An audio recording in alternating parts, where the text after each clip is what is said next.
Morning, good morning, good morning. How is everyone doing? Doing good. Good morning. Good morning. My apologies. I was trading messages with a property manager that's going to rekey a house, and I had to get him the address before we started. So here we are. Nowadays, him. Nice to see everybody, and welcome to Agent Power Huddle and what I like to call affectionately Scripting Fridays. And I promised to you last week that I would cover our Sell for Free program. So that's what I'm going to do today. I need to have a disclaimer at the front, though, because as you all know, the rules have all changed. Your state may have prohibitions against using the word free, like my state does. So uh, I'm going to talk as if the NAR settlement hadn't happened yet, because I want to be able to explain how we did it and how you could do it. But you're going to need to double check with your broker or your rules and laws and make sure that it's all allowed. So the short version of what I plan to do is just swap out the word free and come up with some other way to communicate it. Because the reason those laws went into effect is in most cases it's not really free, right? And this is one of them. Like when we say I'm going to sell your house for free, it's free to the individual owner of the house, but I'm getting somebody else to pay me. So just know sort of fundamentally, Ed doesn't work unless he's getting paid, right? So if I'm going to do two transactions, let's say use dual agency as the example. Dual agency is legal in the state of Washington. It's probably legal in your state as well. It has to be disclosed, and you can't share any confidential information with either party. All that's true. I never do dual agency because there's too much risk, right?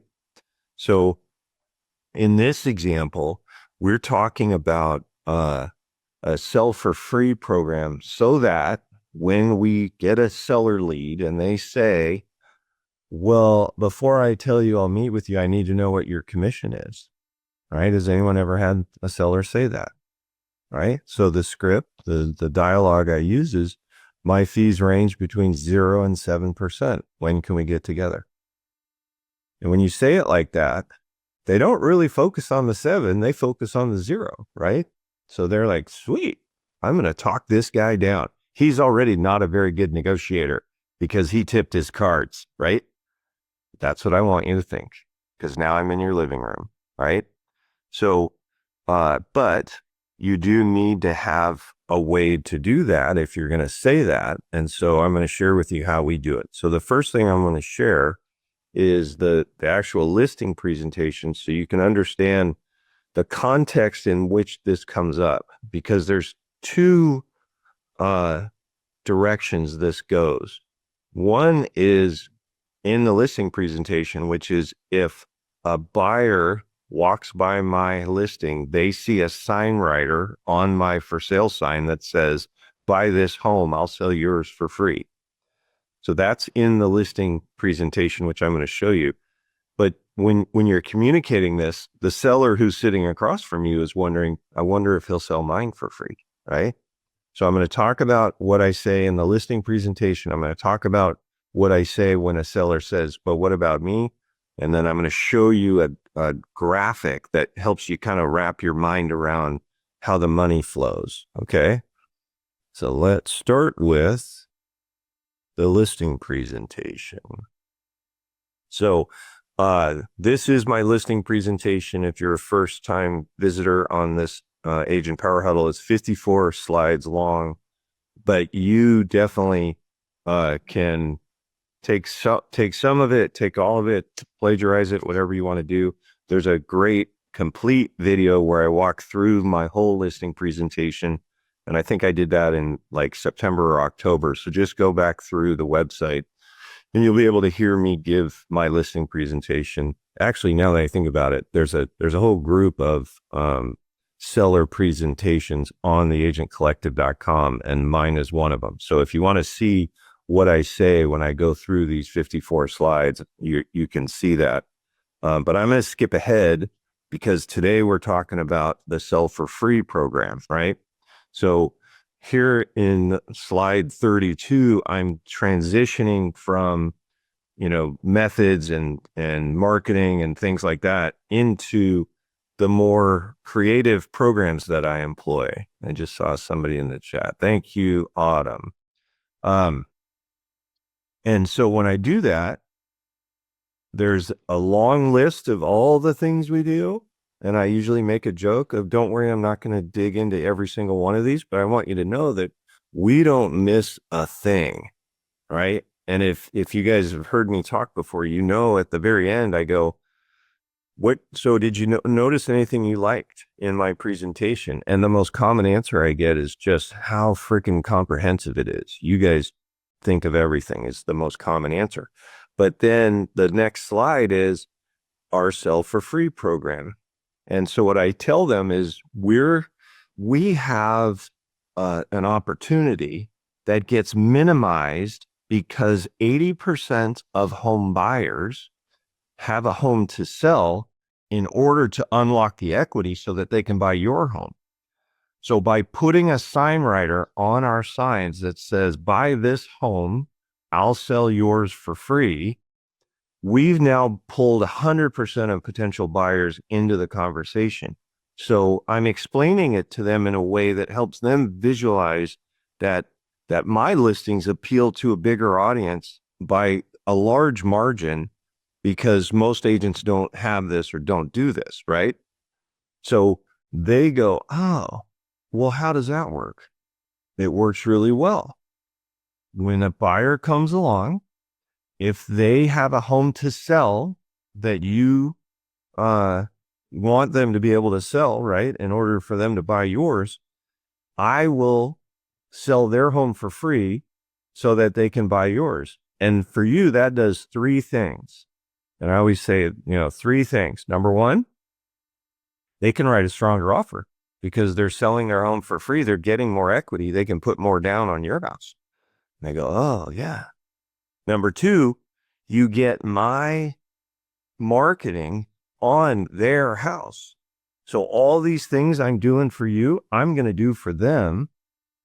And they're going to have a greater chance at success and sell for more money.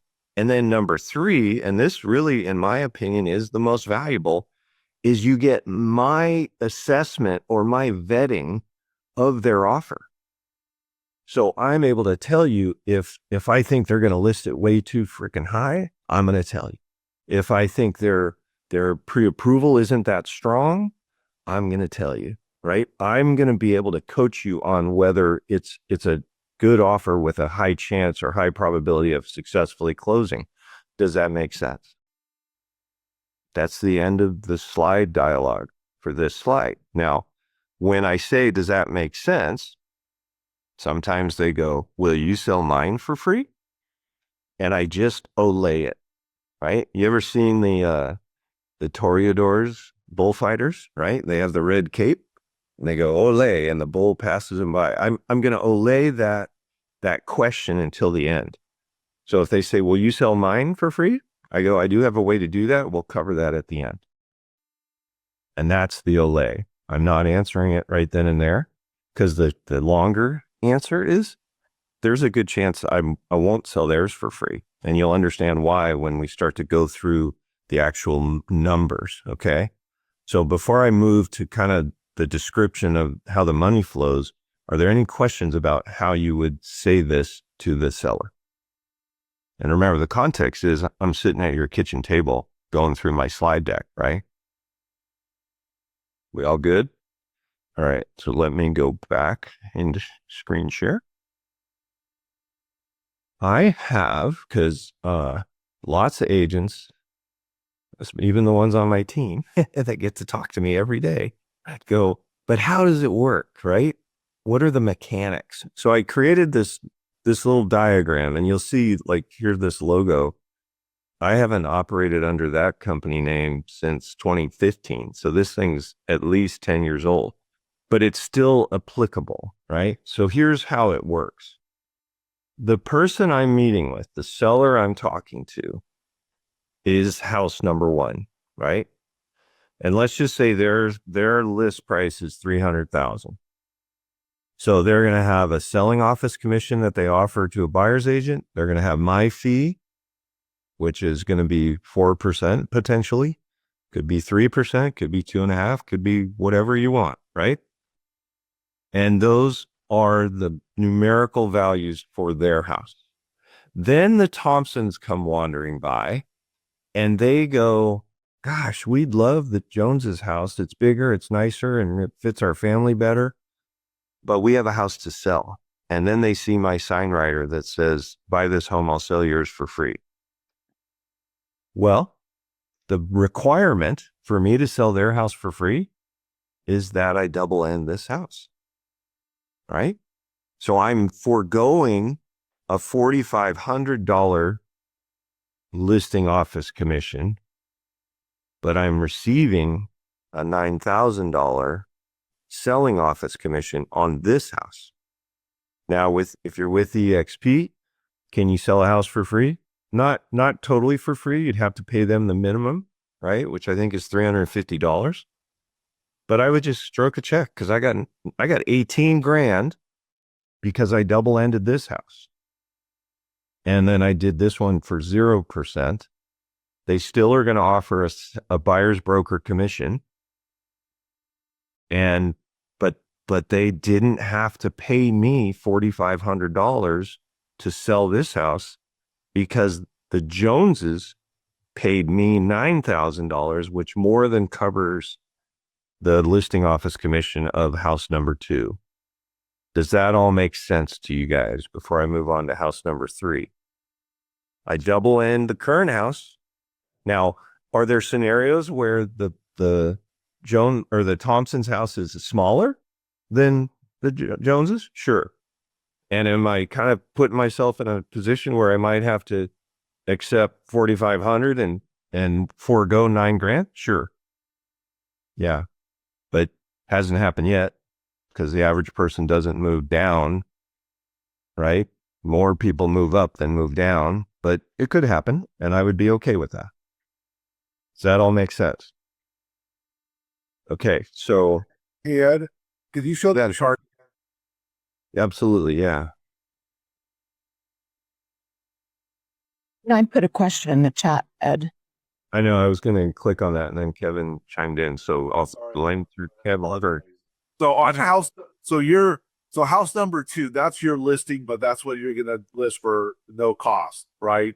And then Actually, house number 1 is my listing. okay. Oh, house number 20 you're listing. Yeah. House number 2 is the buyers that came along and fell in love with house number 1 and saw he'll sell my house for free. Oh, got it. So the buyers would have to own a property there to make this work.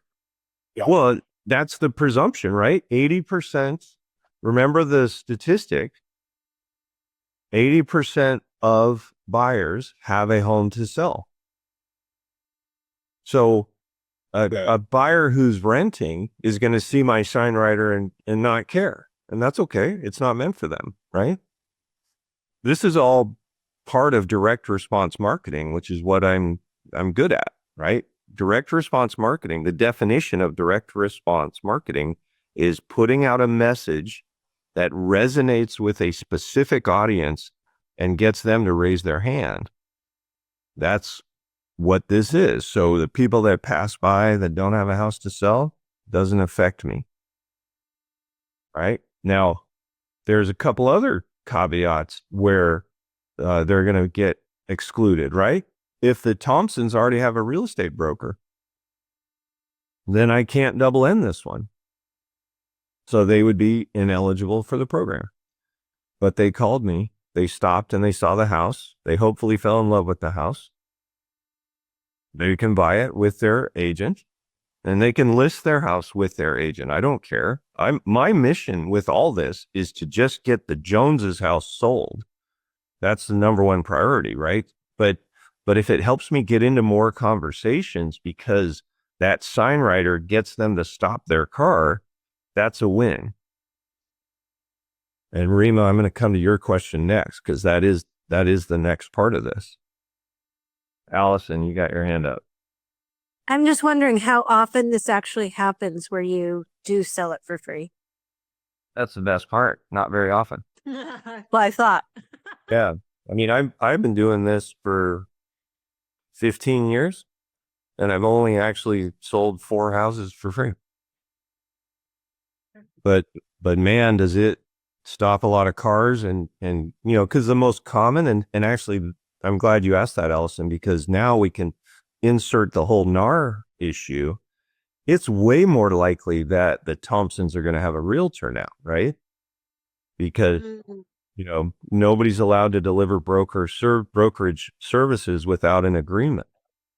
Okay. Now, Rima's question was bang on for the next part of this. And that is when the Joneses, when I was sitting at their kitchen table and they said, what about us? They need to be moving and they need to be moving within Washington because I'm not licensed anywhere else. So if they're moving out of state, they're ineligible. If they're moving into a retirement facility, they're ineligible, right?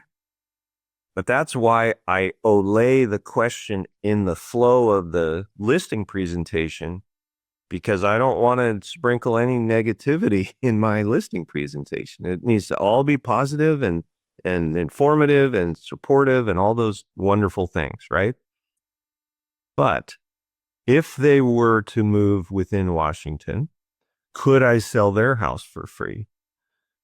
The answer is maybe. And the reason I say maybe is because it depends on the Smith's house and how competitive it is. If it's a multiple offer situation, it'll be harder to get this, because what I'm going to do is I'm going to get the Smiths to pay an overage that hopefully equals $9,000. And this is, we call it our VIP fee, but we've gotten paid 4% on buyers, regardless of what the seller's offering, literally for decades. And we can dig into that a little bit if time allows, but that's the technique that I'm going to use to try and get the listing office commission for the Joneses house, but paid by the Smiths or whatever name, I forget what name I gave them, right? Yeah, by the Smiths. So the Smiths commission in this example, let's say, is 3%. That means 15,000, right? Well, I'm going to try and get an extra 9,000, because if I'm going to forego the Joneses listing commission, I need to get it from the Smiths.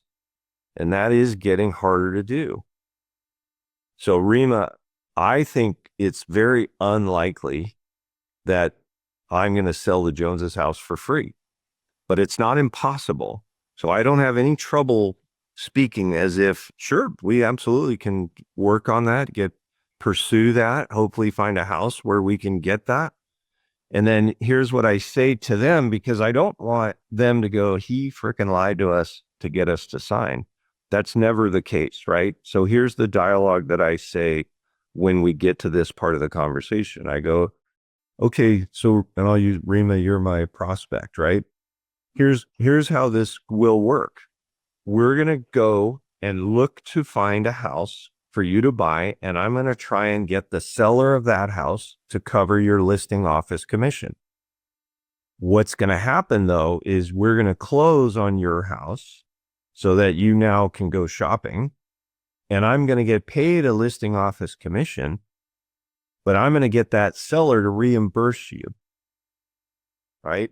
And if I can do all 9,000 in this example, that's a home run. That means you got your home sold for free because you got your $9,000 back, right? But what if I can't? What if I can only get 5,000? Is that still a win? Well, yeah, you got someone else to cover half of your listing office commission, right? So I leave them with the impression that we're going to all work together to try and get somebody else to cover it. but you're going to pay me at closing up front. And then I'm going to get you reimbursed by somebody else if I can. And I want to sort of softly inoculate them to the fact that I may not be able to, right? I mean, you guys all know you've been in situations where there's 20 offers. You're lucky if you win, right? But to ask for an extra $9,000 in closing costs, that makes you the loser. Now we have a little bit of time, so we can kind of pursue that tangent a little bit. Here's how when I go and present that offer to that other seller, the Smiths, I actually talk to my client like this. I go, okay, so we have this listing office commission that we're trying to recoup, right? We're going to add that to your offer and offset it with commissions. And what I'm doing by doing that is I'm allowing, if they say my highest and best on the Smith's house is 700, I can actually write the offer for 709, right? So those are kind of it's almost a little bit of a shell game, right? But as Allison illuminated, it doesn't happen very often, right? But the key is the people stop their car and say, that's a house that we might have a shot at because of that sign writer, right? And I'll show you what it looks like. Let's see, there it is. So I have it. This isn't actually it, but it looks like this. It's a yellow sign writer that floats on top of the yard arm. And it just says, buy this home, I'll sell yours for free. And people stop in droves for that. So that's how I make the sell for free program work. As you can tell, it's more of an emphasis on the buyer of your house if you're the seller. But could I do it for you too? Absolutely. Let's talk about that at the end. Any questions? I know this is really like a complicated thing. So yes, need to practice. Absolutely, Rima. And we're not splitting the atom, but it is an advanced maneuver, right? All right, Allison, you got the floor. Well, if no one else has questions, I had a question on that cash offer thing. Yeah. All right, let me make sure. Is everyone good on the sell for free? Or you can come back and watch this video a few times and role play it with others. That's a huge benefit. You know, your brain works that way. So if you role play, you will lock things in. Okay. So I have one thing I just wanted to add really quick. Molly. So I've been kind of exploring like moving for seniors. So I heard like the comment, like if they're not buying another house, you wouldn't have the opportunity to move them for free or whatever. But now there's a program where if you're moving somebody into a retirement home, they'll pay you, the retirement home will pay you the amount of the like monthly rent, which we all know those places are super expensive, anywhere from like $5,000 to $15,000 a month. Yeah. So if you're moving seniors into somewhere and selling their house, there is an opportunity for you to actually get paid twice because you can get paid from the facility that you're moving them into. So Is that specific to certain retirement homes, or is that a program that all retirement homes have available to them? quite a lot of them do have that available. I have worked with somebody actually personally when I was moving my grandma into one.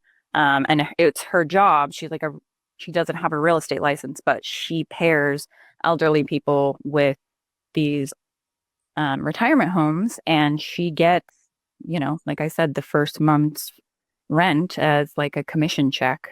So Yeah.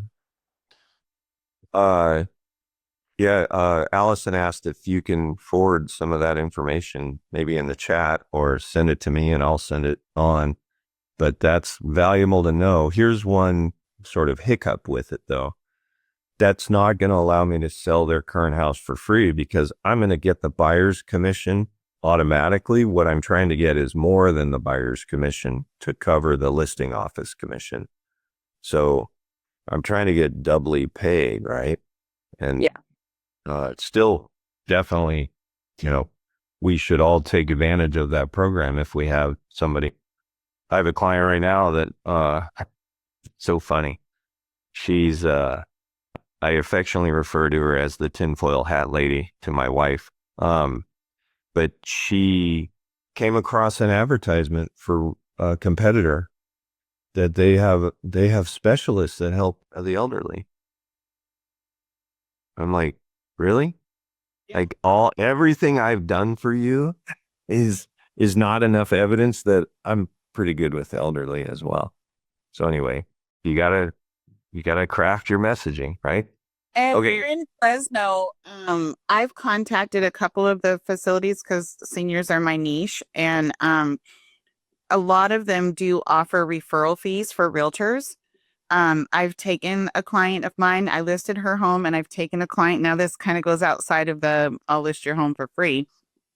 But I listed her home, and I actually physically took her to the facility, registered her like I would new construction, registered her with the facility. She toured the facility. And then when she opted to become a resident there, then you get a referral fee from the facility. Now, they're not always like a commission. Sometimes it's only $500. Sometimes it's $1,000. But I tell you what, it goes a long way with that community because they are one of the most grateful people because they appreciate everything that you do. And that, even though it may monetarily not be that much, it'll go a long way because she's had both of her adult children reach out to me to help them buy and sell. That's freaking awesome.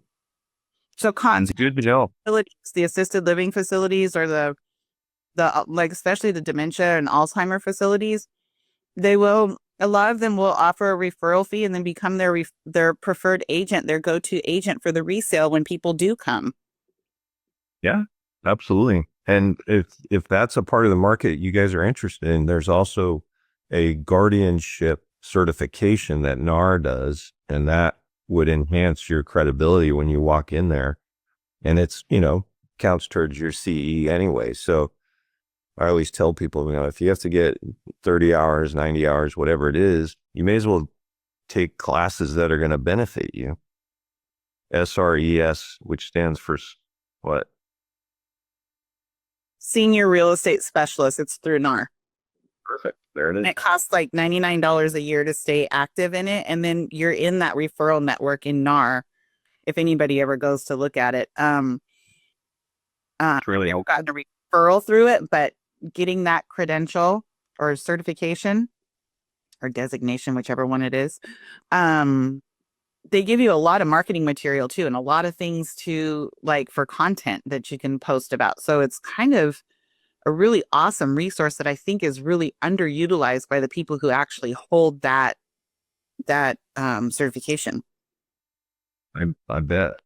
All right, we got 2 minutes now, 1 minute left. Allison, you had a question about cash offers. I want to make sure.